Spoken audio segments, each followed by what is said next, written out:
जो NEET paper leak मामला है उसमें अब सेंटर के बैंक खातों का और वित्तीय लेन देन की जांच शुरू हो गई है। सेंटर्स के पास कितना अमाउंट पहुंचा है और कितनी उगाही की गई है, इसकी जांच की जा रही है। और अब तक की जांच में 6 बैंकों के 25 चेक,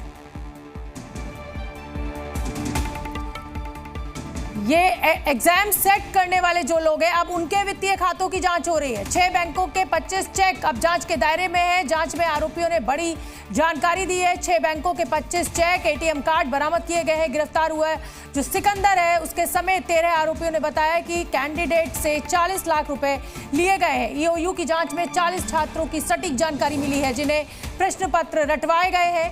वहीं सिकंदर के जरिए 14 करोड़ की डीलिंग माफियाओं को कराए जाने के ईओयू को भी सबूत मिले हैं। तो नीट एग्जाम से जुड़ा हुआ बड़ा अपडेट आपको बता रहे हैं।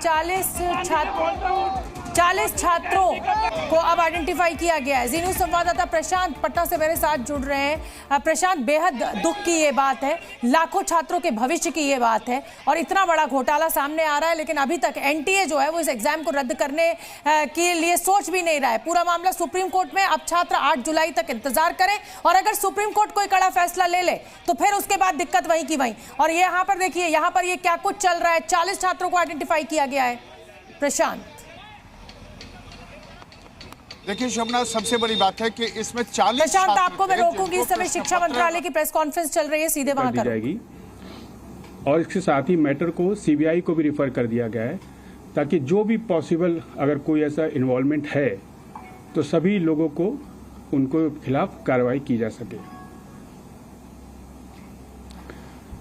मैं एक बात को दोबारा रिटेट करना चाहता हूं कि ministry is committed to ensure student interest at all level, and ministry does not and will not hesitate to take any action against anyone if found involved in any matter which indicate the compromise of examination. Students का हित हमारे लिए सर्वोपरि है और हम सभी committed हैं और सभी एजेंसी के साथ हम काम कर रहे हैं और इसीलिए प्रोएक्टिव स्टेप लिया गया है ताकि कोई भी ये क्लेम न कर पाए कि स्टूडेंट्स के हित की किसी भी तरह की कोई कॉम्प्रोमाइज की जा रही है। धन्यवाद। Now we yes, the question and answer session, please. Just a second.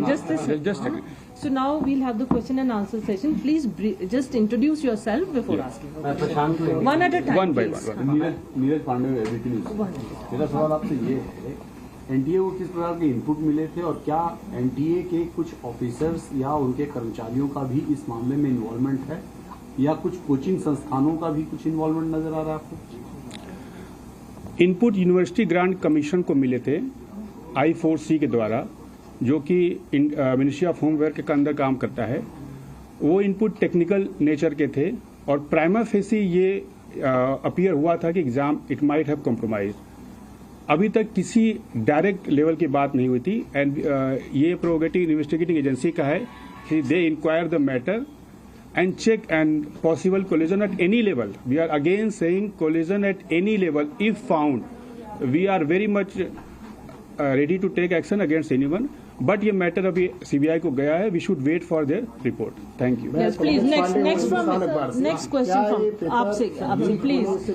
Madan ji just a second. आप पूछिए। प्रशांत एनडीटीवी से आपने कहा कि टेक्निकल नेचर के इनपुट्स थे, क्या पेपर लीक की शिकायत मिली है और दूसरा किस इलाके से मिली है इस तरह की शिकायत, अगर आप बता पाएं, देश के किस इलाके? So just as supplementary, if you can just give us few more details on the nature of these technical inputs. Is it in the nature of a paper leak या कोई cheating, unfair means? What is it exactly? Sir, इसी में एक चीज और जोड़ दूंगा मैं। ये जब पेन पेपर टाइप का एग्जामिनेशन था, ये वाला नेट का, तो साइबर ने आपको इनपुट किस आधार पर दिया, मतलब उसका क्या मतलब है, इससे तारतम्य में क्या इन दोनों बातों का? देखिए, जो I4C है it works at the different level. तो शिक्षा मंत्रालय की प्रेस कॉन्फ्रेंस एक बार फिर से मैं प्रशांत आपका रुख करना चाहूंगी। अभी हमने शिक्षा मंत्रालय की जो प्रेस कॉन्फ्रेंस है, संयुक्त सचिव उनको सुनवाया अपने दर्शकों को। अभी नीट का घोटाला संभल नहीं पाया है और देखिए नेट यूजीसी का जो एग्जाम है उसको रद्द करना पड़ा है। तो कुल मिलाकर फिर वहीं के तहीं खड़े हुए कि 75 साल आज़ादी को हो गए, हम एक इम्तहान तक ठीक से नहीं करा सकते। लाखों हजारों छात्रों के जो भविष्य के साथ खिलवाड़ इस देश में हो रहा है वो सच में बहुत बड़ी चिंता है। आप सही कह रहे हैं शोभना। देखिए पूरे देश में 24 लाख छात्र नीट परीक्षा में शामिल हुए थे और इन छात्रों ने लगभग 18 घंटे की रोजाना की मेहनत की थी और 1 साल, 1.5 साल, 2-2 साल तक की मेहनत के बाद ये परीक्षा में शामिल होने गए थे।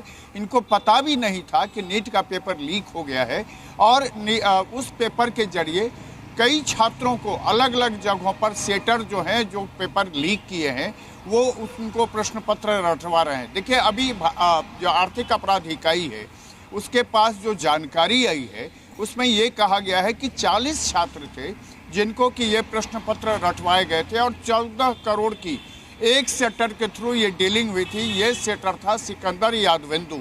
ये वो सिकंदर यादवेंदु है जिसका संबंध आज विजय सिन्हा जो बिहार के डिप्टी सीएम हैं उन्होंने तेजस्वी यादव से जोड़ दिया है। और सिकंदर यादवेंदु पटना के दानापुर में नगर परिषद में इंजीनियर था और उस व्यक्ति ने उस पर जो आरोप हैं अभी जो सोर्सेस बता रहे हैं कि उसने अपनी बेटी का भी मेडिकल इसी तरीके से करवाया था और उसके बाद वो इसी सेटिंग में लग गया था और वो सेटरों का एक सबसे बढ़िया जो ब्रोकर है वो बन गया था। देखिए इसमें जो सेटर हैं वो बाप बेटा गिरोह तो है ही। बाप बेटा गिरोह के जो लोग हैं जिसमें अमित आनंद है, जिसमें नीतीश कुमार है, जिसमें रोशन है, जिसमें बिट्टू है, रॉकी है, ये तमाम उस सेटर मतलब कुल मिलाकर प्रशांत मोटा समझा जाए तो ये जो आउटसोर्सिंग हो रही है एग्जाम्स की, मतलब एक बाहर की संस्था जो करा रही है उसमें दिक्कतें हैं और इस बार जो भ्रष्टाचार है वो बहुत बड़े स्तर का है। ये छोटा मोटा भ्रष्टाचार नहीं है, लाखों छात्रों के भविष्य के साथ खिलवाड़ किया गया है। प्रशांत आप बने रहिए।